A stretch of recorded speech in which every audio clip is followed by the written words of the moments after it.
Salut à tous et bienvenue dans cette nouvelle vidéo de la série dédiée à la finance décentralisée sur Cardano.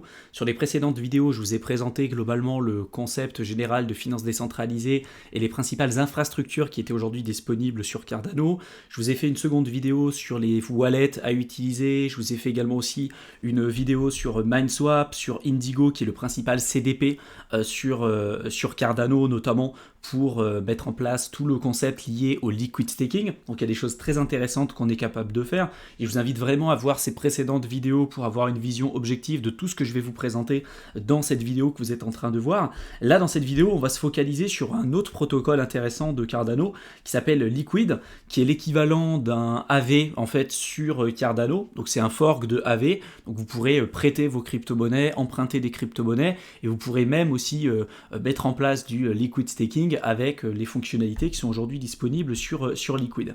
Ce qu'il faut savoir, c'est que là, dernièrement, on a eu quand même une hype assez importante sur Cardano, notamment à la fin du dernier bull run, avec une baisse assez significative quand même de la TVL ces derniers temps, mais on commence à revoir une reprise un petit peu de la tendance haussière. Et c'est vrai que c'était un écosystème que j'avais pas forcément très largement développé sur la chaîne YouTube, et il y a eu énormément de belles choses qui se sont développées ces derniers temps, et j'ai reçu pas mal de questions là-dessus, donc c'est pour ça que j'ai décidé de faire une série de vidéos complètes justement sur ce nouvel écosystème. On se rend compte qu'aujourd'hui MineSwap, donc ça représente presque 37% de la dominance de la TVL en fait sur l'ensemble de Cardano, donc c'est l'équivalent de Uniswap sur Cardano. Liquid, c'est quand même un peu plus faible puisqu'aujourd'hui la TVL qu'on a sur ce protocole, c'est un peu moins de 10 millions, donc ça reste quand même relativement faible. Aujourd'hui, je l'ai déjà dit à plusieurs reprises, j'utilise pas des plateformes qui ont une TVL inférieure à 20 millions, ou très peu, en tout cas je fais attention, parce qu'aujourd'hui j'ai pas du tout les mêmes montants qu'il y a quelques années en arrière, et je suis plus prêt à prendre autant de risques que ceux que j'étais capable de prendre au tout départ quand j'ai commencé tout simplement la crypto.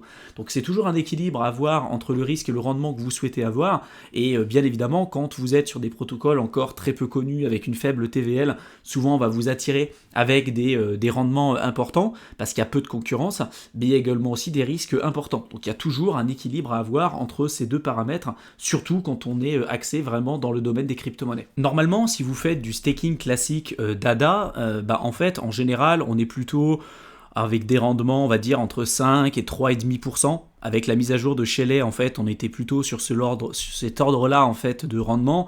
Ça fluctue toujours pareil avec l'offre et la demande.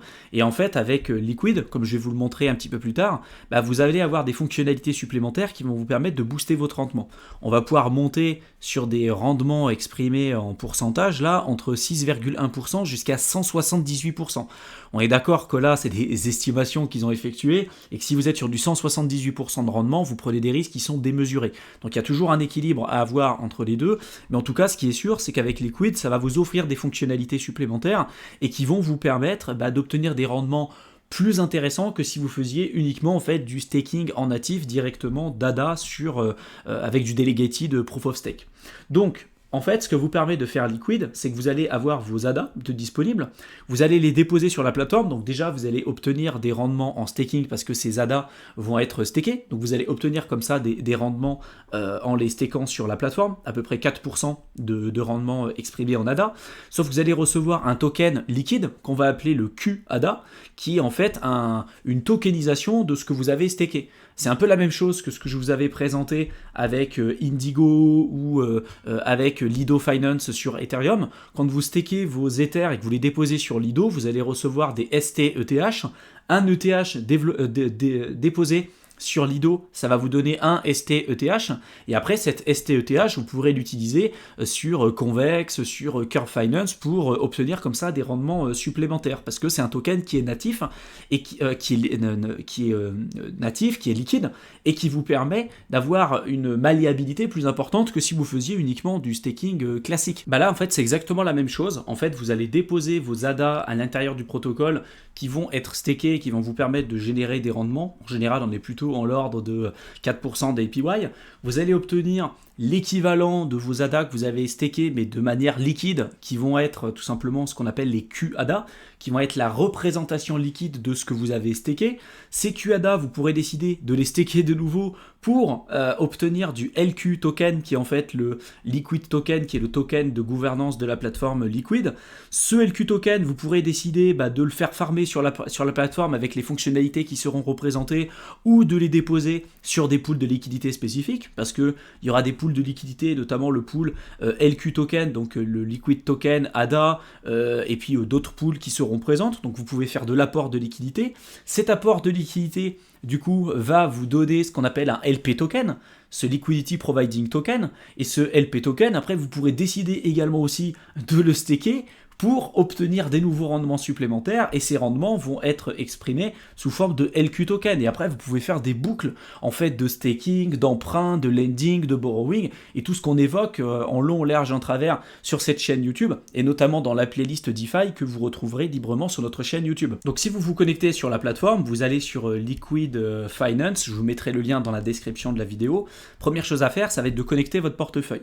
Et là, vous ne pourrez pas utiliser les portefeuilles classiques que vous utilisez sur les blockchain EVM compatibles qui fonctionnent avec l'Ethereum Virtual Machine, notamment MetaMask. Là, vous ne pourrez pas l'utiliser parce que sur Cardano, ça n'existe pas et c'est pas possible. Il va vous falloir d'autres portefeuilles. Donc, j'ai fait tout un tas de vidéos sur cette chaîne où je vous montre comment installer notamment le portefeuille Gero, le portefeuille Nami, il y a le portefeuille Flint, il y en a d'autres qui sont également aussi disponibles.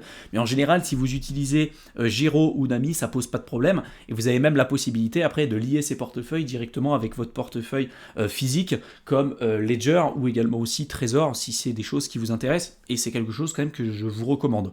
Donc vous allez connecter finalement votre portefeuille et après vous pourrez interagir avec l'application décentralisée Liquid. Donc un peu comme Aave, vous pouvez décider de déposer vos crypto-monnaies en l'échange d'un taux d'intérêt. Aujourd'hui, vous avez des ADA, vous n'avez pas forcément envie de les vendre et vous avez envie de les faire fructifier, vous allez les déposer sur la plateforme en guise de collatéral. Rien qu'en les déposant aujourd'hui, vous allez obtenir 3,08% plus les récompenses de staking que je vous ai évoquées un petit peu plus tôt ici, parce que quand vous allez déposer vos ADA, vous allez également, la plateforme va les staker pour vous. Donc vous allez obtenir des rendements de staking plus les rendements parce que vous allez apporter des fonds directement à la plateforme, et après vous allez déposer du coup en collatéral, et après vous pouvez, une fois que vous avez déposé de l'argent en collatéral, vous pouvez décider d'emprunter certaines crypto-monnaies par rapport à l'argent que vous avez déposé en collatéral. Et là, vous pouvez générer des revenus supplémentaires.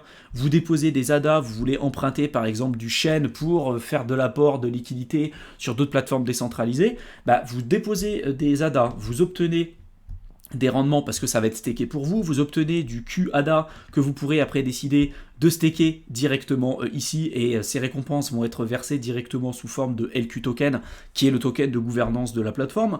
Après, vous prenez une partie du collatéral que vous avez déposé, vous empruntez de l'argent par rapport à ce que vous avez déposé en collatéral pour fournir de la liquidité sur certains pools de liquidité.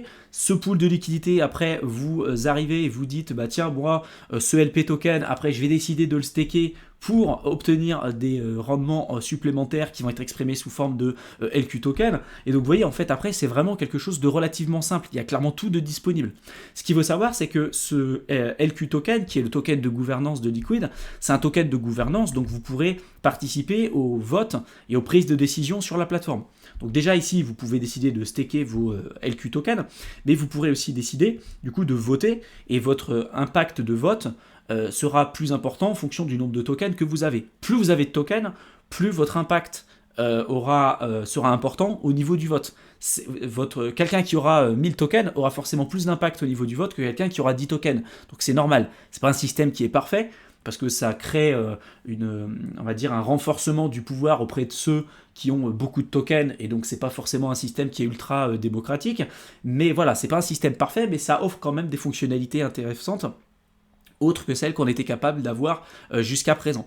Donc sachez que du coup, ce LQ token, à la base, c'est un token de gouvernance, mais qui vous permet aussi de générer des revenus supplémentaires. Vous avez la fonctionnalité staking que je vous ai évoquée tout à l'heure, et après, vous avez la fonctionnalité liquidation. Vous voyez, vous avez le health factor, donc votre objectif, c'est toujours d'être au-dessus de 1,02, on va même dire au-dessus de 1, parce que sur Indigo Finance, qui était un protocole de CDP, même chose que MakerDAO, je crois que c'était 110% de collatéral, c'est-à-dire que vous déposez $110 par exemple d'ADA, et que vous vous dites sur Indigo, bah, je veux emprunter pour 100 $ de IBTC, qui est le Bitcoin tokenisé sur Cardano, bah là vous êtes sur le maximum que vous pouvez emprunter sur Indigo, et si vous descendez en deçà de ce niveau de collatéralisation, bah vous vous faites liquider, et donc on va vendre vos positions pour combler tout simplement vos pertes. Donc votre objectif, pour pouvoir jouer au maximum le jeu, c'est d'avoir un niveau de collatéralisation qui va être supérieur et pas d'être trop proche de la limite, parce que si vous déposez des crypto-monnaies qui fluctuent, bah si demain on a une baisse de marché importante, ce qui peut arriver très largement dans la crypto, vous pouvez vous faire liquider comme ça du jour au lendemain. Donc c'est toujours quelque chose d'important à comprendre. Si on prend le cas de la première personne, on voit qu'aujourd'hui il a un ratio de collatéralisation de 102, donc en fait c'est 102%. Il a 102% de collatéralisation. Il a déposé 74 250 QADA pour emprunter 453 DIGED. Donc en fait, ce qu'il a fait, c'est qu'il avait des ADA. Il les a déposés sur la plateforme. Il a reçu des QADA. Ces QADA, il les a déposés en collatéral pour emprunter du DIGED. Et après, peut-être que ces DIGED, il les a transformés à 50% avec de l'ADA et 50% qu'il a gardé en DIGED pour apporter de la liquidité et obtenir comme ça des revenus supplémentaires. C'est une partie qui pourra lui être versée sous forme de liquide, qui pourra utiliser en staking comme ça pour obtenir des revenus intéressants, ou juste pour pouvoir utiliser ce LP token et le staker sur d'autres plateformes comme MineSwap. MineSwap, c'est le premier DEX sur Cardano. Il peut très bien décider d'aller du coup sur liquidité. Il a du DIGED qu'il a emprunté. Il peut aller dans échanger. Il va échanger du coup une partie de ces DIGED que j'ai montré tout à l'heure. Donc il va prendre ses DIGED, il va en échanger une partie pour des ADA, et après il va dans la liquidité, il va dans pool, il choisit un apport de liquidité, il va choisir la pool que je vous ai montré tout à l'heure, donc ADA et DIGED, voilà. Il va recevoir un LP token, et après ce LP token, en fonction des différentes pools disponibles, en fonction des différentes plateformes, il va staker ce LP token pour obtenir des revenus intéressants. Soit sur Liquid pour obtenir des revenus sous forme de LQ token, qui est le token de gouvernance de la plateforme, soit sur Indigo si la pool est disponible pour obtenir le Indy, qui est le token de gouvernance de Indigo, que vous allez également aussi pouvoir staker, etc., etc. Donc il y a vraiment des boucles comme ça de staking et de farming que vous pourrez vous permettre de faire, mais ce qu'il faut comprendre, c'est que derrière, vous ne pouvez pas vous permettre de faire n'importe quoi, et que bien évidemment, il y a des risques supplémentaires à faire tout ça. C'est une sorte d'effet de levier que vous allez mettre en place, mais cet effet de levier, il peut être super puissant si vous faites les choses correctement et si vous maîtrisez votre risque. Si vous ne maîtrisez pas votre risque, si vous faites n'importe comment et que demain le marché crypto perd beaucoup de sa valeur, vous pouvez vous retrouver dans des positions très compliquées. Et donc c'est toujours un équilibre entre le risque et le rendement que vous souhaitez avoir. L'objectif, c'est d'avoir le rendement maximum avec le risque le plus faible possible, mais il y a toujours quand même une certaine balance à avoir entre les deux. Comme ce qui est expliqué là sur ce que je vous ai mis à l'écran, si vous stakiez au moment où Shelley était disponible, en général on est à peu près à 5% d'XPY exprimé en ADA, en stakant directement vos ADA en natif. Si vous stakiez et si vous faisiez la mise en place de ce qui est expliqué à l'écran, vous pouvez faire presque un x6 sur les rendements que vous génériez de manière native juste en stakant vos ADA en utilisant le protocole Liquid. Mais forcément qu'il y a des risques supplémentaires. Vous ne pouvez pas espérer faire 6 fois plus de rendement sans pour autant démultiplier les risques qu'il y a derrière. Donc ça, c'est vraiment super important de le comprendre. Donc j'espère que cette vidéo vous aura plu, qu'elle vous aura intéressé, qu'elle vous aura été utile. Je vous mets plusieurs liens importants dans la description de la vidéo. Tous ceux qui veulent profiter de ces périodes-là pour pouvoir se former, vous avez accès à un programme de formation offert qu'on a préparé pour vous avec Mickaël de plusieurs heures. Donc vous cliquez dans le lien dans la description de la vidéo, vous allez être redirigé sur une page. Là, vous allez devoir inscrire votre adresse mail et un mot de passe pour pouvoir vous connecter ensuite à votre espace membre. Tous ceux qui recherchent plutôt un accompagnement personnalisé dans le domaine des crypto-monnaies, vous avez la possibilité de réserver un appel téléphonique avec nous et échanger justement à ce sujet et puis voir comment on pourra vous accompagner à aller plus loin dans ce nouveau secteur d'activité. Donc n'hésitez pas, le lien pareil est dans la description de la vidéo. Et j'en profite aussi pour vous dire que j'ai sorti dernièrement une nouvelle chaîne YouTube qui s'appelle Éternel Étudiant, qui traite de tous les concepts liés de près ou de loin à l'indépendance et à la liberté financière, qui va venir très largement compléter les infos qui resteront axées sur la crypto sur cette chaîne YouTube. Donc si c'est un sujet qui vous intéresse, n'hésitez pas à vous abonner à ma seconde chaîne YouTube. Je parle d'entrepreneuriat, finances personnelles, investissement, etc. etc. Voilà, ça va venir très largement compléter ce que je présente globalement sur cette chaîne chaîne YouTube. Et on a vraiment envie, avec Mickaël, de garder le concept qu'on présente aujourd'hui sur Tokens Invaders, uniquement et exclusivement axé sur la crypto. Mais c'est vrai que si vous vous intéressez à l'indépendance, la liberté financière, vous voulez développer des revenus passifs, en fait, il y a plein de concepts qui gravitent autour de tout ça et que moi j'aborde en fait sur ma seconde chaîne, donc n'hésitez pas à vous abonner. Je vous mets tous les liens dans la description de la vidéo. Je vous souhaite une excellente fin de soirée et je vous retrouve dans une prochaine vidéo. À bientôt.